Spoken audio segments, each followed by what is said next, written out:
Muli po ang Ebanghelyo ay bahagi ng panalangin ni Jesus na maging isa, magkaisa. Bahagi yun, sabi nga natin, isa sa mga tatak ng ating tunay na simbahan ay alin? Sabi nga natin, one, holy, Catholic, and Apostolic Church.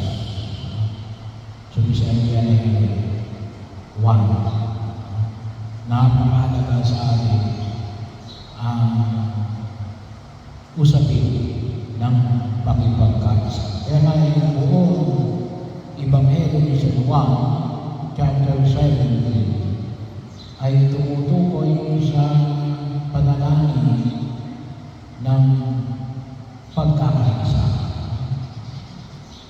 Ang panalangin ito na ang lahat nawa ay maging isa. Kaisa ng Diyos Ama at kaisa ni Jesus. Katulad ng pagkakaisa ng Ama at ni Jesus at later on ng Espiritu Santo. So kaya nga yung pagkawatak-watak hindi mo pagkilos ng Kristo. Yun ay pagkilos ng kalaban ng Diyos. Kasi ang unang pagkilos ay hanapin natin kung pwede natin pagkaisahan. Bagaman alam natin bilang tao, sabi natin tayo ay unique. Kapag sinabi yung unique, ang naiiba. May bagay na naiiba. Pero do not deal with the difference. Kasi bahagi yun. Pwede mo ang pagtuunan mo ng pansin ay yung bagay na iba sa iyo at iba sa akin. Yung bagay na hindi mo sinasabi ni Jesus na katotohanan na tayo ay nagkakaiba. Kaya nga, ano yung hamon na pinapamanin ni Jesus? Na sa gitna ng ating pagkakaiba, hanapin natin yung ating pagkakaisa. Bakit? Bakit doon na natin hanapin sa pagkakaisa? Kasi yun yung tawag naman sa mathematics, common denominator. Ano yung nagbubuglod sa atin? Ano yung pare-pareho sa atin? Kaya nga sabi ko, bahagi pa rin na ang kadakilaan ng misteryo ng pagkakatawang tao ng Jesus. Kasi bakit? Kasi ayaw niya na sabihin na siya ay iba kaysa sa akin. Bakit? Kasi yun yung bigat niya. Siya ay Diyos. Pero bakit siya pa magkakatawang tao? Bagaman sabi nga natin, may mga bagay na pwede natin sabihin na pagkapare-pareho natin sa Diyos. Which is nothing. We are made also of Spirit. Pero hindi lamang yun.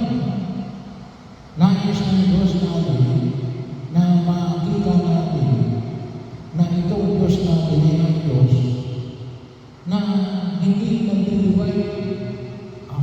Tao ako, Diyos yan. Hindi.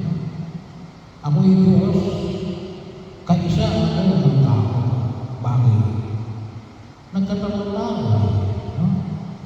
Sa pamagitan ng ating Panginoon sa Kristo, na buhay ng katulad natin, na makaranas tulad na naranasan natin, maliban lamang na alin ng kasalanan.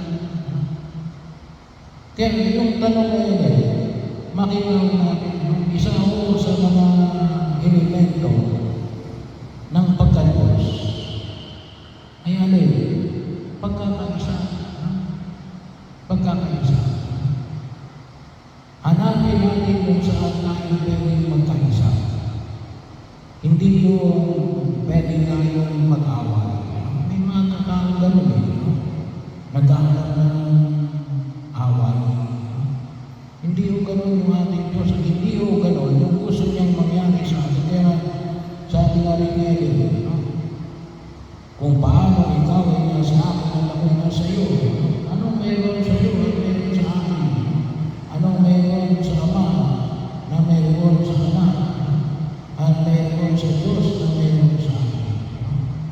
Kaya nga kahit ako sa simula pa sa aklat ng Genesis, ano yung nakita natin sa paggawa ng tao? Created in the image and likeness of God. Tayong nilikha na katulad at kawamis ng Diyos. Ang tinitingnan niya rin yung ating pagkakawamis. Kaya doon tayo higit na kumilos saan tayo pwedeng magkaisa. Kahit na sa gitna ng marami nating pagkakaiba. Kasi pwede naman yun. Hindi na hulugan na inaalis yung individuality ng bawat isa. Kaya nga sabi na natin, hindi naman ito lahat kinakilang pare-pareho. Katulad halimbawa ng kaisipan ng tinatawag natin na ilang mga ideolohiya na gusto lahat. Pati yun ito, pare-pareho. May mga bagay lamang na pwede natin pagpunan ng pansinaan tungkol sa bagay na ito. Tayo magkaisa.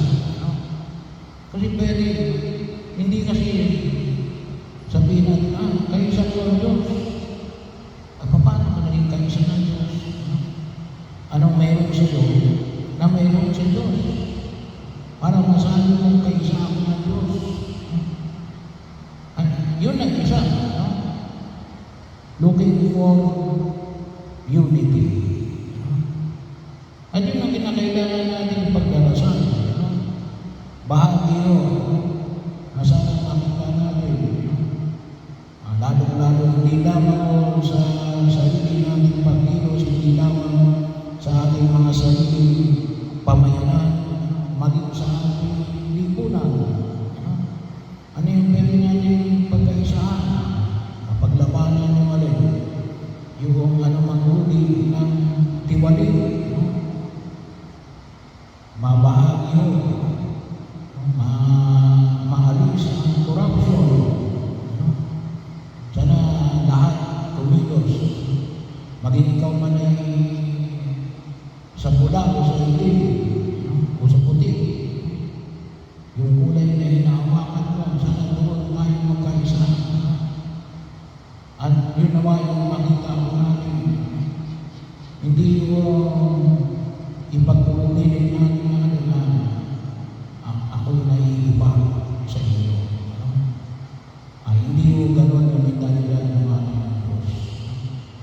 Yung mentalidad ng Diyos ay ako'y kapare, kaisa mo. Kung ako ay nasa iyo, ikaw ay nasa akin. Kaya yun ang hanapin natin doon sa lugar. Doon ang inirahan ng Diyos. Sa usapin ng pagkakaisa.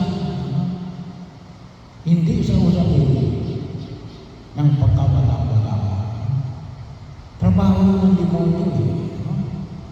Kaya nga anong sabi ng Satanas, I now serve you. I will not serve. Hindi mo ko kasama. Ayaw mo sa iyo.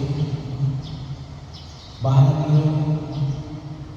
Kaya tingnan natin yung hindi ng pagkilos na kung saan ay makita